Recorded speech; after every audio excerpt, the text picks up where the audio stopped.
খেতে খুব ভালোবাসি, তাই রান্নাও করতে ভালোবাসি। আর ভালো না বাসলেও বিদেশে থাকলে রান্না করতেই হয়। যে খেতে ভালোবাসে কত আর অন্যের মুখের উপর তাকিয়ে থাকবে, কত হোম ডেলিভারি নেবে, কত কিনে খাবে। তাই রান্না করো আর খাও। তা আজকে আছে একটা, বলতে পারো, বিজয়নী স্পেশাল রেসিপি। এটার জন্য আমি নিয়েছি 1 কেজি চিকেন থাই। থাইয়ের যে স্কিনটা সেটাকে আমি রিমুভ করে দিয়েছি, ফেলে দিয়েছি। আর তারপরে এটাকে ম্যারিনেট করেছি 1/2 কাপ টক দই, 1/2 চামচ আদা বাটা, 1/2 চামচ রসুন বাটা, 5-6টা কাঁচা লঙ্কা বাটা, আর নুন স্বাদ মতন, 1 চামচ তেল দিয়ে এটাকে ভালো করে ম্যারিনেট করে রেখে দিয়েছিলাম 3-4 ঘন্টা। আর তারপরে ম্যারিনেট করার পরে ভিডিও করার কথা মনে পড়েছে, সেই জন্য এখন ভিডিওটা করছি।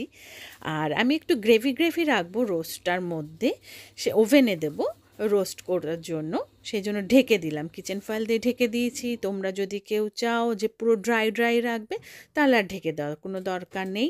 এখন আমি এটাকে ওভেনের মধ্যে দিয়ে দিচ্ছি 170 ডিগ্রিতে 40 মিনিটের জন্য, দিয়ে আমি বেক করব, রোস্ট করব। প্রথম 20 মিনিটস আমি কভারটা অ্যালুমিনিয়াম ফয়েলটা দিয়ে রোস্ট করলাম, তারপরে ওটাকে খুলে দিলাম। আর খেতে ভালোবাসি বলে এরকম মাঝে মাঝে নতুন নতুন মনে হয় যে এটা করি ওটা করি, করে ফেলি, টেস্ট করি কেমন হয়, সেটা দেখি, ভালোই লাগে।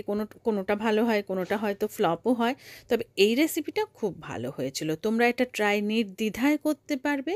আর যদি আমি একটু, যেমন যে একটু গ্রেভি গ্রেভি রেখেছি, দেখো এই যে এখন ডান হয়ে গেছে, 40 মিনিট হয়ে গেছে, কি সুন্দর ওয়েল কুকড, ভেরি সফট। এটা রুটি, পরোটা, ভাত, ভাতের থেকেও বেশি ভালো লাগবে জিরা রাইস দিয়ে।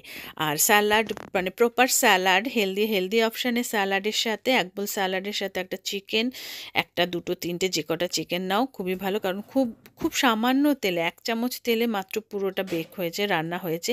আর গ্রেভিটা যেটা রয়েছে জুস জুস, এটার মধ্যে থাকলে চিকেনটা সফট থাকে, ওই জন্য মানে আমি এটা মানে ভালো লাগে। আর জিরা রাইসের সাথে একটু জুস জুস নিয়ে নিলে গ্রেভি, উফ, ফাটাফাটি ফাটাফাটি। ট্রাই করো, জানিও কেমন হয়েছে। ভালো থেকো, টাটা।